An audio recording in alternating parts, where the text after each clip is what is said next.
Bom dia, boa tarde, boa noite, boa madrugada, gurizada. Como vocês estão? É, Nós tivemos um pequeno probleminha ontem na gravação da aula, o áudio não saiu. E aí eu conversei com o Christian, falei que eu gravaria aqui de casa a resolução para vocês não ficarem sem essa explicação, para vocês não ficarem sem a resolução dos exercícios, tudo bem?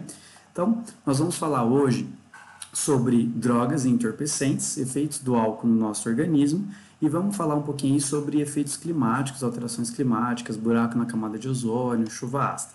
Tudo bem? Aproveitem a revisão aí então. Primeira perguntinha, vocês receberam a lista de exercício aí, ela fala o seguinte: região de encontro entre os neurônios e entre neurônios e órgãos, onde ocorre a transmissão química de impulsos elétricos, ela é denominada como? Então, nós temos aí como resposta sinapse. Desmossomos são comunicações entre células. O axônio é uma parte do neurônio, a bainha de mielina também é uma parte do neurônio, e a sinapse ela vai ser essa comunicação, esse espaço também chamado de fenda sináptica. Então, olha só, deixa eu botar minha cara aqui para o lado. Olha só, nós temos aqui então a estrutura de um neurônio. Ele vai ser formado pelo corpo celular, também chamado de soma. Os dendritos, que são essas comunicações, são essas projeções do corpo celular, são essas ramificações, e aí um neurônio ele é capaz de fazer várias comunicações, ele é capaz de se comunicar com outras centenas de outros neurônios, e essa comunicação ela é feita por meio da terminação do axônio. Aqui na terminação do axônio vão acontecer nesse espaço chamado de fenda sináptica ou sinapse por meio de neurotransmissores. O impulso ele vai se passar pelo corpo do neurônio por meio de impulsos elétricos. Então, o meu neurônio ele vai ter a função de receber um sinal, de passar esse sinal adiante, se deve ou não repassar essa informação, e se comunicar com as células-alvo, sejam elas outros neurônios ou sejam elas um órgão, uma glândula, para poder fazer a secreção da glândula. O neurônio ele vai ter aqui essa bainha de mielina, que ela é formada por um tecido conjuntivo gorduroso, então um tecido adiposo aqui, que vai ter uma função de ser um isolante elétrico aí para o meu neurônio. Assim, o impulso elétrico consegue passar com muito mais velocidade. E entre os espaços aqui são chamados de nódulos de Ranvier. Esses nódulos, esses espaços são importantes porque por aqui o meu neurônio vai conseguir se comunicar com o meio extracelular, com a matriz extracelular, favorecendo a troca de íons, que vai favorecer aí o impulso elétrico acontecer de uma forma mais eficiente. Tudo bem? Vamos lá. Então aqui o impulso elétrico se passa e essa comunicação ela se dá por meio de neurotransmissores. Eu vou ter um neurônio pré-sináptico que vai enviar aí por meio nessa fenda sináptica, ele vai enviar os neurotransmissores que vai para o meu neurônio pós-sináptico. E aí esse neurônio pós-sináptico, ele vai decidir se ele vai enviar essa informação adiante ou não para a minha célula-alvo. Segunda perguntinha, aí a gente já entra em drogas. Como se sabe, as drogas podem ser depressoras, estimulantes ou perturbadoras. Das substâncias abaixo, assinale aquela que pertence a um efeito depressor, que apresenta um efeito depressor. Então, álcool, crack, êxtase, cocaína e anfetaminas. O álcool ele vai ter um efeito depressor, o crack ele vai ter um efeito perturbador, o êxtase vai ter um efeito perturbador, a cocaína vai ter um efeito estimulante e as anfetaminas também vai ter um efeito estimulante. Então, só para a gente se lembrar aí um pouquinho sobre a classificação de drogas, a Organização Mundial de Saúde, a OMS, ela classifica drogas como sendo toda substância externa do corpo capaz de causar alterações fisiológicas no meu organismo. Então, todas as substâncias que eu coloco para dentro do meu corpo que de alguma forma vão causar uma alteração no funcionamento são chamadas de drogas.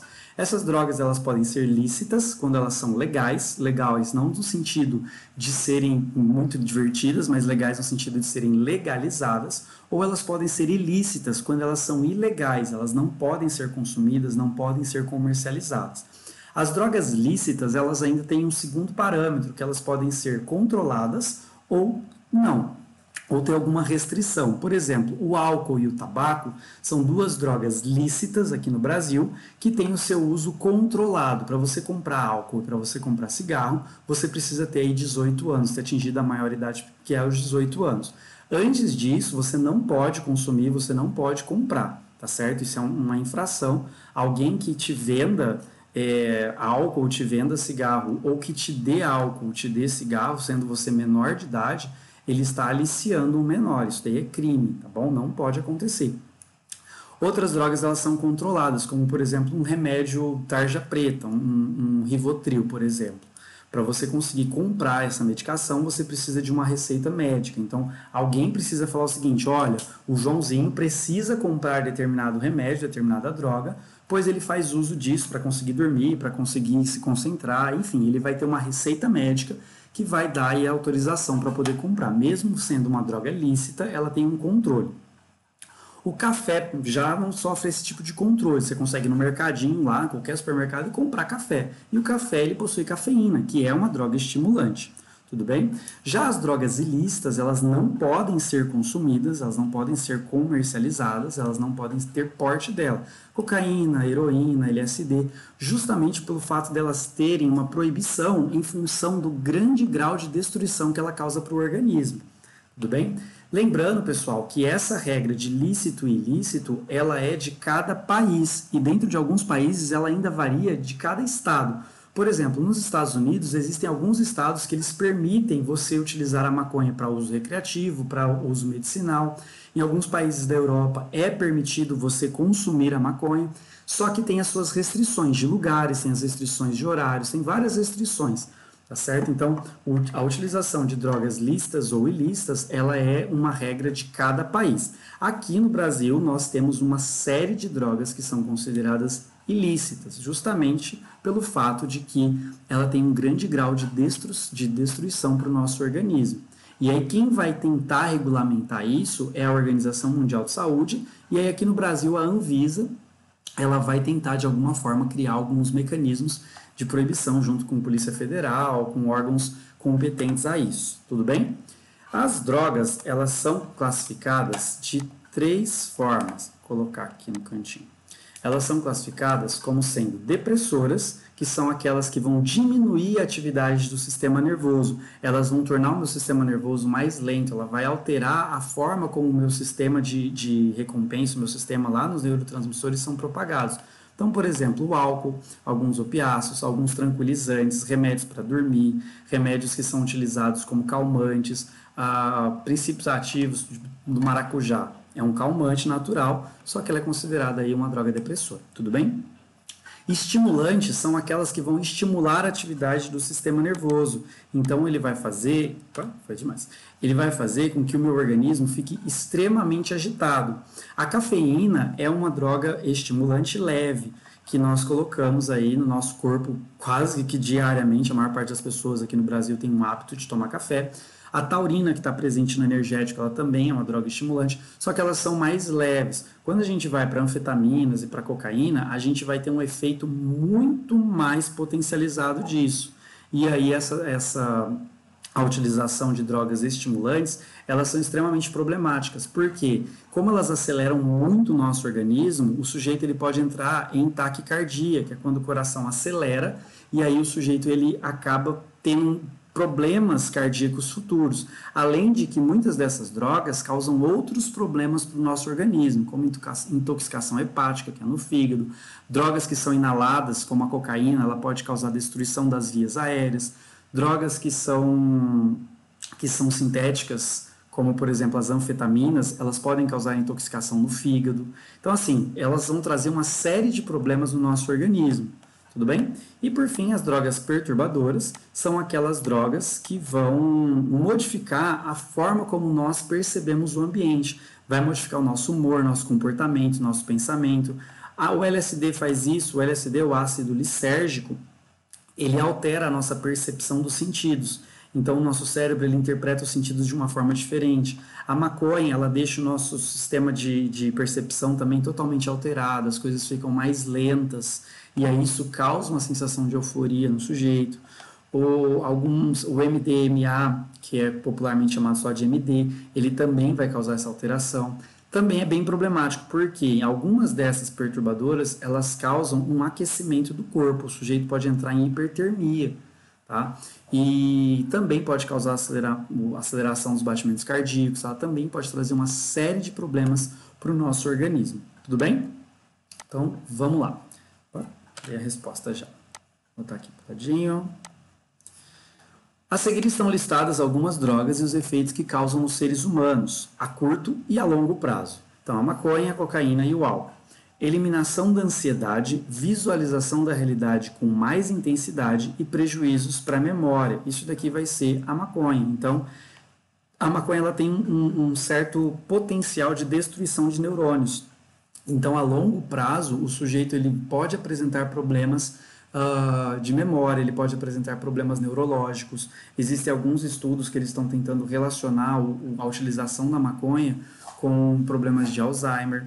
Só que, ao mesmo tempo, eles também estudam a utilização desses princípios ativos para o tratamento dessas doenças, porque se ela interage com o sistema nervoso de alguma forma, pode ser que tenha algum efeito de paliativo, algum efeito curativo aí para o sistema nervoso, tá? Então, a maconha ela vai dar essa eliminação da ansiedade, o sujeito se torna mais tranquilo, ela relaxa, só que a longo prazo eu tenho aí uma perda de memória.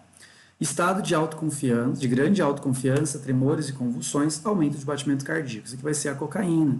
Então, a cocaína ela é um desinibidor, ela acaba dando um excesso de autoconfiança para o sujeito e acaba aí a longo prazo aumento de batimentos cardíacos, convulsões. O sistema de rebote que a cocaína dá no sujeito, ele é muito grande, em alguns casos estão associados também a crises de depressão e até mesmo de suicídio. E diminuição da coordenação motora, do equilíbrio e de desinibição e cirrose hepática. O álcool, o uso de álcool com muita frequência e em excesso, ele acaba causando uma intoxicação no fígado, porque o nosso fígado ele é responsável por mais de 500 funções. Uma delas é tentar desintoxicar o nosso organismo do álcool. Quando eu sobrecarrego demais o fígado, eu posso trazer problemas para ele. E aí é onde vai ter a cirrose hepática.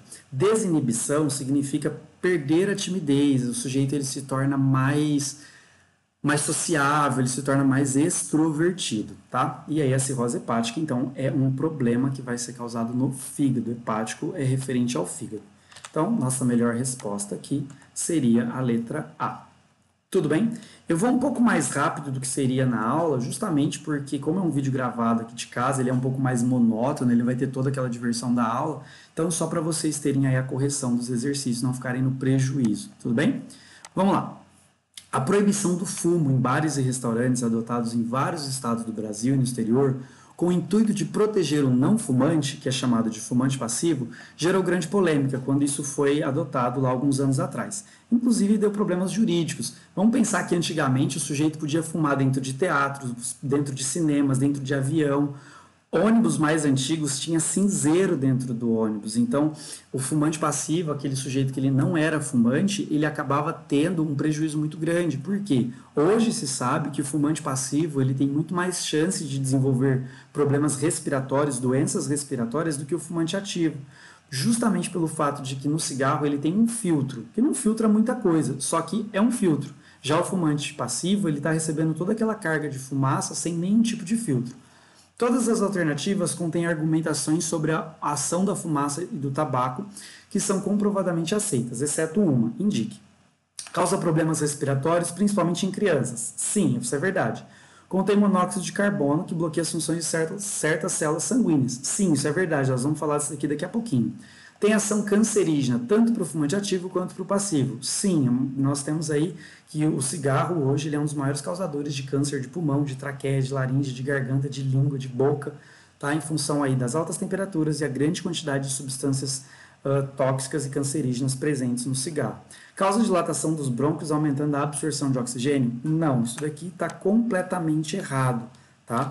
O cigarro ele não vai causar dilatação dos brônquios, exceto aqueles cigarros que são mentolados. Então, aqueles cigarros que tem a caixinha azul, a caixinha verde, que são cigarros que tem menta, ele vai ter uma ação de broncodilatação. E o que torna pior ainda, porque esses cigarros mentolados, eles são a porta de entrada para a maior parte dos fumantes. Por ele não ser amargo, por ele não ter o gosto que o cigarro tem, a maior parte das pessoas elas iniciam o hábito de fumar por esses cigarros mentolados, o que é um problema muito grande, porque ele é muito mais nocivo do que o outro, tá? Não que o outro não seja nocivo também. Contém nicotina que age sobre o sistema nervoso e causa dependência. Sim, a nicotina é o grande problema do cigarro em termos de dependência. Ela vai causar dependência química no sujeito de que ele realmente vai precisar aí daquela substância, senão ele vai entrar em algumas crises de abstinência, algumas pessoas têm dor de cabeça, tremores, enfim, aí vai depender do vício que a pessoa tem, da predisposição a vício que essa pessoa tem, tudo bem? Mas o grande problema do cigarro aí, nessa questão aqui que não é dele, é causar a dilatação e a absorção do oxigênio. Pelo contrário, o fato de ter monóxido de carbono, porque causa reações incompletas, ele vai diminuir a absorção de oxigênio, tudo bem? O indivíduo a ingerir certa quantidade de bebida alcoólica geralmente apresenta uma necessidade maior de urinar. Esse fato ocorre porque o álcool ele tem uma ação inibidora do hormônio ADH, que é o hormônio antidiurético. Esse hormônio ele vai fazer com que os néfrons presentes lá no rim reabsorvam água. Então, enquanto o sujeito não está sob o efeito do álcool, os néfrons estão absorvendo água, está circulando na corrente sanguínea. A partir do momento em que eu tenho a inibição do ADH, os meus néfrons simplesmente param de reabsorver água e começam a formar mais urina. Com isso, o sujeito ele tem uma necessidade maior de ir ao banheiro. Lembrando que quando ele está ingerindo álcool, ele também está ingerindo água. Então o corpo dele fica alagado e aí ele vai eliminar uma grande quantidade de água aí. Isso é um problema porque vai causar desidratação. E aí o corpo precisa de água para fazer todas as funções vitais. E aí ele começa a tirar água de órgãos que possuem muita água. Por exemplo, o cérebro, que possui aí quase 90% de água. Isso faz com que no outro dia o sujeito tenha enxaqueca, o sujeito tenha dores de cabeça, que é a famosa ressaca. Então aí o álcool é um inibidor do hormônio ADH. Olha só, então, o ADH é o hormônio antidiurético, ele vai promover a reabsorção da água. Quando eu estou sob o efeito do álcool, essa reabsorção ela deixa de acontecer e aí eu tenho formação muito maior de urina. O meu volume de urina ele aumenta. Tudo bem? Questão 6 fala o seguinte: devido ao aquecimento global e às consequente diminuição da cobertura de gelo no Ártico, aumenta a distância que os ursos polares precisam nadar para encontrar alimento. Apesar de exímios nadadores, eles acabam morrendo afogados devido ao cansaço. A situação descrita acima. Letra A. Enfoca o problema da interrupção da cadeia alimentar, o qual decorre das variações climáticas. Ele não fala de cadeia alimentar, ele cita ali que o urso precisa encontrar alimento, mas ele não foca muito nisso. Alerta para prejuízos que o aquecimento global pode acarretar na biodiversidade do Ártico. Ontem, durante a aula, eu coloquei que essa não era a resposta, mas a resposta é essa daqui sim, tá? Eu fui verificar e é essa daqui mesmo. Ressalta que o aumento da temperatura decorrente de mudanças climáticas permite o surgimento de novas espécies. Em momento algum, o texto de apoio ele te dá essa informação sobre o surgimento de especiação, alguma coisa assim.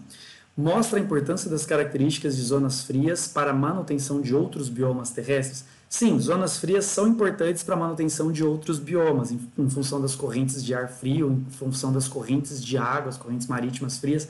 Só que o texto não fala nada sobre isso. Evidencia a autonomia dos seres vivos em relação ao habitat, visto que eles se adaptam rapidamente às condições climáticas. Se ele se adaptasse tão rapidamente assim às condições climáticas, ele não morreria afogado. Tá? Então, a melhor resposta mesmo para nós seria a letra B. Vamos lá. Aquecimento global ele é resultante da potencialização do efeito estufa. O efeito estufa é bom, o efeito estufa é legal, só que porque ele permite a vida na Terra. Graças ao efeito estufa, as temperaturas na Terra elas se tornam agradáveis o suficiente para a vida existir. Ela ia em torno de 20, 21 graus Celsius ao longo do planeta. Mas se não tivesse o efeito estufa, se não houvesse essa retenção de calor na nossa atmosfera, nós teríamos temperaturas muito acima de 100 graus Celsius, lá para os 117, 120 graus Celsius durante o dia, e temperaturas abaixo de zero durante a noite, o que impossibilitaria a vida na Terra em muitas regiões. Tudo bem?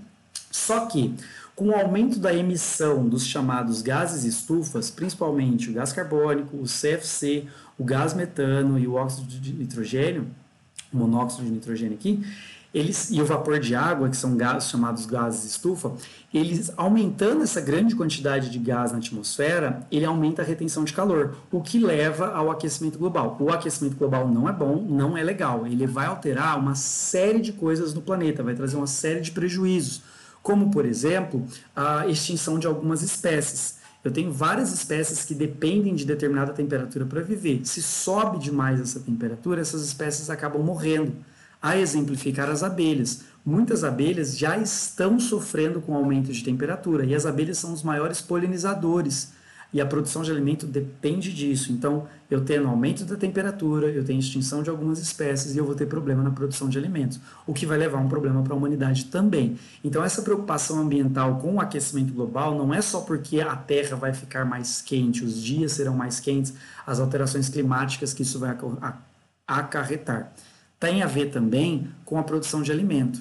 E aí a humanidade vai sofrer muito caso isso não seja freado aí de alguma forma. Daí os grandes esforços que os países fazem a cada 2 anos, as conferências de meio ambiente. Esse ano nós tivemos a COP do Egito, que foi uma conferência lá no Egito, realizada justamente para tentar discutir isso. Foi muito criticada por causa da grande quantidade de aviões que foram utilizados, e os aviões eles liberam uma grande quantidade de gases poluentes. Enfim, é todo um problema que é gerado para poder discutir aí sobre maneiras de evitar o aquecimento global. Tudo bem? Lembrando que o gás carbônico, ele é liberado, a maior parte do gás carbônico ele é liberado com as queimadas. Então, as queimadas são os maiores, não só as queimadas de floresta, mas queimas de combustíveis fósseis também, são os maiores liberadores aí de gás carbônico. E é um grande problema, porque quando eu faço queimadas nas florestas, as florestas são os maiores sequestradores de carbono da atmosfera. Então, eu estou aumentando a emissão de gás carbônico e eu estou diminuindo a quantidade de sequestro, de retenção desse carbono aí na nossa atmosfera. Tudo bem? Vamos lá. 3 consequências da poluição atmosférica são a destruição da camada de ozônio, letra A, efeito estufa, letra B, chuva ácida, letra C. Os principais gases envolvidos em A, B e C. Camada de ozônio tem a ver com CFC, clorofluorcarboneto. Já vamos explicar melhor isso daqui, logo, logo. Efeito estufa, acabamos de falar, dióxido de carbono, o CO2 é o maior gás, vou até voltar aqui, o CO2 é o maior gás responsável pela emissão do gás, né? O gás carbônico é o maior responsável pelo aumento do efeito estufa e, consequentemente, do aquecimento global. E a chuva ácida ela tem a ver com o dióxido de enxofre, que é liberado principalmente na queima de combustíveis fósseis. Então, quando a gente fala combustíveis fósseis, nós estamos falando de carvão mineral, estamos falando de gás natural e estamos falando de petróleo e seus derivados. Então, a melhor resposta para a gente aqui, a letra C. O importante poluente atmosférico nas grandes cidades, emitido principalmente por automóveis, tem a propriedade de se combinar com a hemoglobina do sangue, inutilizando-a para o transporte de oxigênio. Esse poluente é o monóxido de carbono. O monóxido de carbono ele é sempre liberado quando eu tenho reações incompletas de combustão. E o grande problema dele é que ele vai formar uma molécula muito estável com a hemoglobina. Ele vai formar aí uma carboxihemoglobina muito estável que vai inutilizar essa hemoglobina da hemácia. Então a hemácia não vai mais conseguir transportar o gás oxigênio. Ele se liga de tal forma que não vai conseguir transportar o gás oxigênio. O monóxido de carbono é um gás muito perigoso e ele é liberado em toda reação de queima incompleta. Queima de combustíveis fósseis é um exemplo desses. E olha só, os principais sintomas vão ser dor de cabeça, náusea, começa as dificuldades respiratórias, o corpo entra em colapso, vai dar tontura, perda de consciência, desmaio e asfixia, podendo levar à morte. Nos Estados Unidos, as casas elas são projetadas com a garagem dentro de casa. No Brasil, não, a maior parte das nossas casas a garagem é aberta, é fora, então a gente não corre tanto esse risco.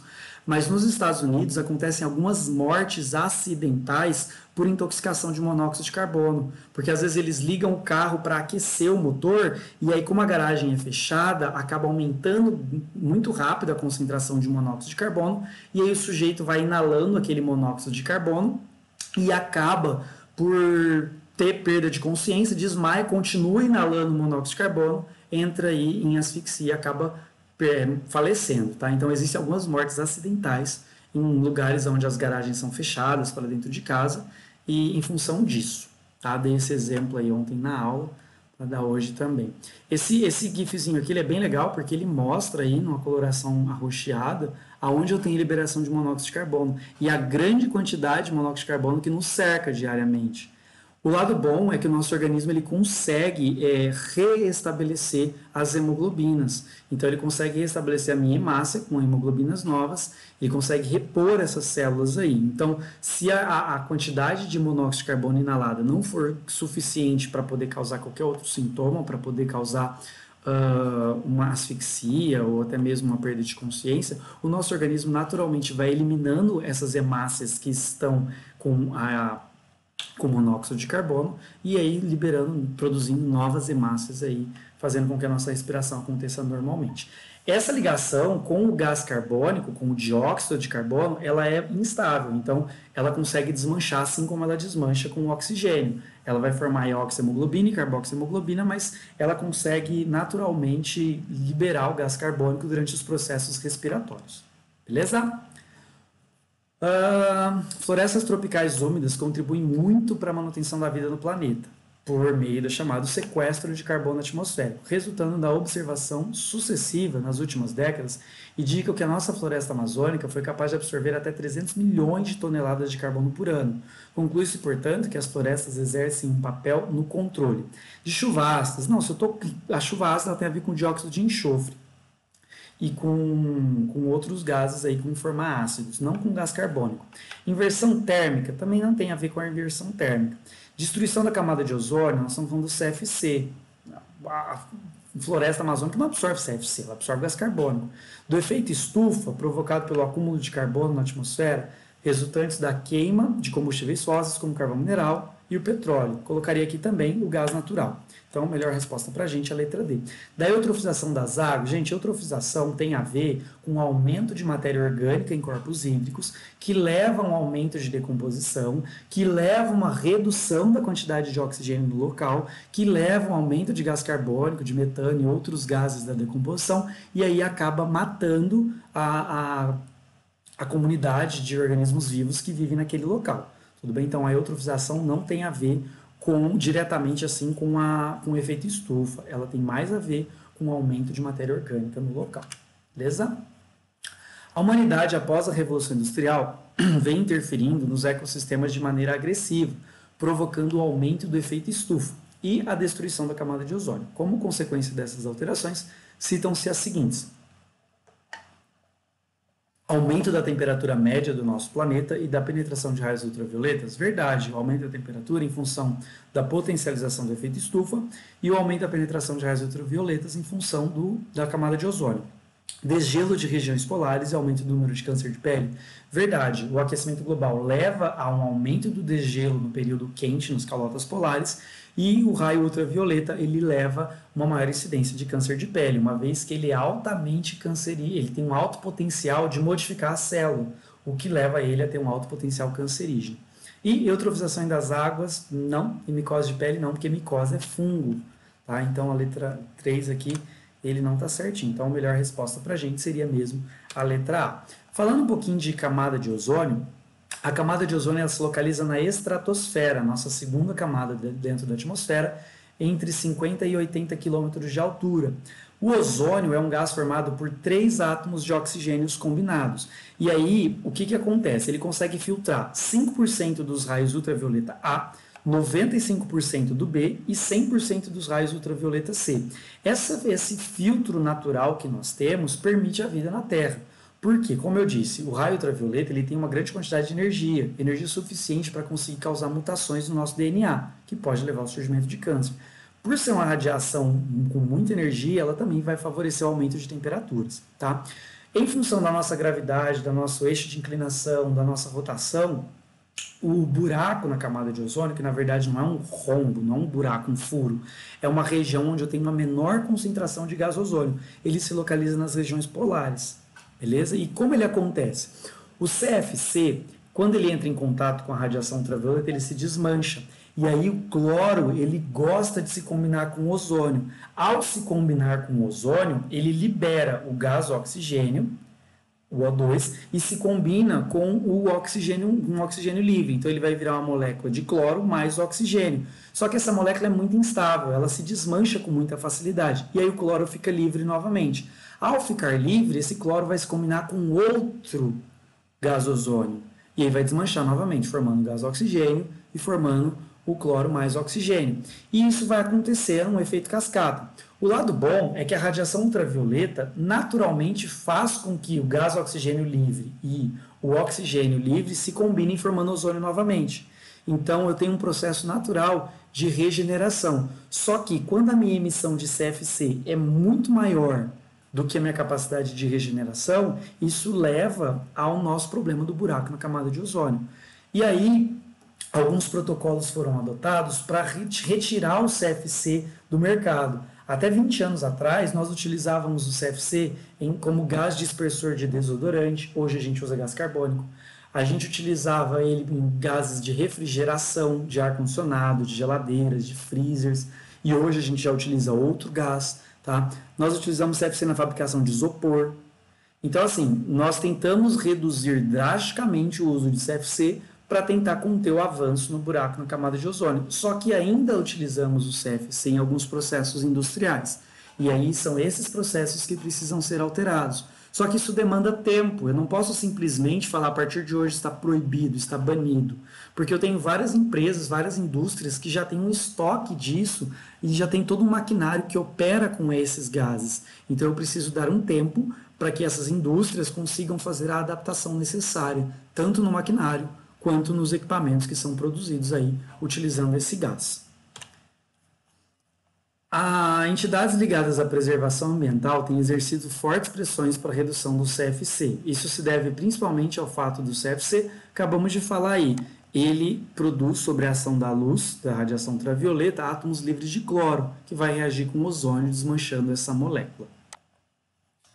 Uma consequência das chuvas ácidas para o meio urbano é alteração do fluxo do curso de águas? Não, a chuva ácida não altera curso de rio. Supressão da vegetação nativa em costas locais, dentro da cidade, não vai suprimir, ela vai causar uma destruição dessa vegetação, mas para o meio urbano meio que não é esse o maior problema. Modificação das planícies dos rios nas cidades? Não, ela não vai causar esse tipo de problema. A acentuação da temperatura em partes da cidade, a chuva ácida, apesar de ser ácida, ela ainda é água, ela ainda vai ter um efeito refrescante em alguns lugares. Corrosão de estruturas e de equipamentos urbanos. Sim, a chuva ácida, ela reage com estátuas, ela reage com concreto, ela reage, por exemplo, com a pedra sabão, lá em Ouro Preto, essa foto aqui é lá de Ouro Preto, e ela vai acabar causando a corrosão ao longo do tempo dessas estátuas, vai causar corrosão do solo, vai acidificar o solo, vai acidificar corpos hídricos, que vai levar à morte aí de vegetação, vai levar à morte de animais que vivem nesses corpos hídricos. Ela se forma a partir da liberação do dióxido de enxofre, que é o SO2, e do dióxido de nitrogênio, que é o NO2. Quando esses dois principais gases se combinam com o vapor de água presente na atmosfera, vai formar ácido sulfúrico, que é um ácido muito forte, e o ácido nítrico, que também é um ácido forte. E aí ele vai precipitar junto com a chuva. A concentração desses ácidos não é tão alta, porém, ao longo do tempo, ela vai trazer problemas, sim, para o meio ambiente. Inclusive, ela pode trazer problemas de pele para os sujeitos que ficam expostos a chuvas ácidas com muita frequência. Tudo bem? A liberação desses dois gases, ela acontece em erupções vulcânicas, de forma natural, e queima de combustível fóssil, de forma antrópica. Então, quanto mais nós temos aí queima de petróleo, seus derivados, carvão mineral e gás natural, maior a incidência de chuva ácida.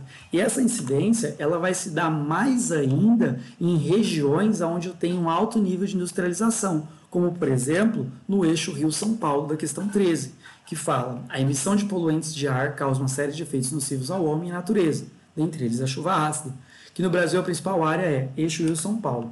Olha só, esse mapa aqui é de 2019, pré-pandemia. Nós temos aqui a região de São Paulo, a região do Rio. O pedaço maior do mapa também mostra Curitiba e a Zona Franca de Manaus como sendo regiões muito industrializadas. E aí esse mapa aqui, ele mostra 8 de abril de 2020, nós estamos aí no auge da pandemia. Percebam que os processos diminuíram de industrialização justamente em função da quarentena. Então a pandemia, ela foi muito ruim para a humanidade, porque nós tivemos muitas perdas de vidas.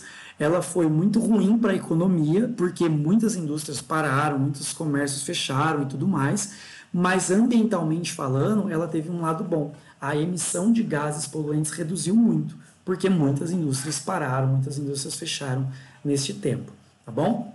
Então aqui é o eixo Rio-São Paulo, nós temos aí a região mais industrializada do Brasil, a região mais industrializada do país, onde eu tenho a maior emissão de gases poluentes. Vale lembrar e vale destacar que a chuva ácida ela não cai só nessa região, porque esses ácidos, esses vapores, eles são levados para outras regiões em função das correntes de ar. Então, muitas vezes, regiões próximas também acabam recebendo essa chuva ácida em função daí das minhas correntes, dessas massas de ar que são levadas aí para outras regiões. A industrialização europeia teve como base energética o uso do carvão mineral. Primeira revolução industrial, a Inglaterra descobriu que ela poderia usar o carvão mineral para queimar e fazer máquinas a vapores funcionarem. Com isso, a emissão de gás poluente foi muito grande, mesmo porque eles naquela época não tinham a ideia de eu vou colocar filtros nas chaminés para evitar a propagação desses gases. Não tinha isso. Hoje nós temos essa preocupação. Até hoje, mesmo com a ampliação do uso do petróleo e da energia hidrelétrica e usinas nucleares, o carvão permanece como importante fonte energética, principalmente na Europa Oriental. Ocorre, porém, que a queima do carvão mineral em grande quantidade pode provocar o aumento do volume do dióxido de enxofre na atmosfera.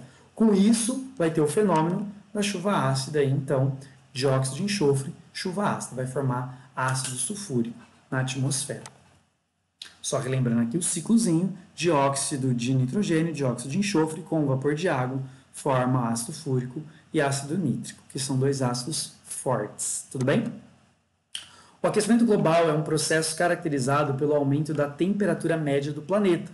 Ele é consequência da intensificação de qual fenômeno natural do planeta? Falamos isso lá atrás. Então, o aquecimento global, ele é o lado ruim, é o lado muito ruim do efeito estufa, que é bom. O efeito estufa é legal, o efeito estufa é bom. O aquecimento global, não.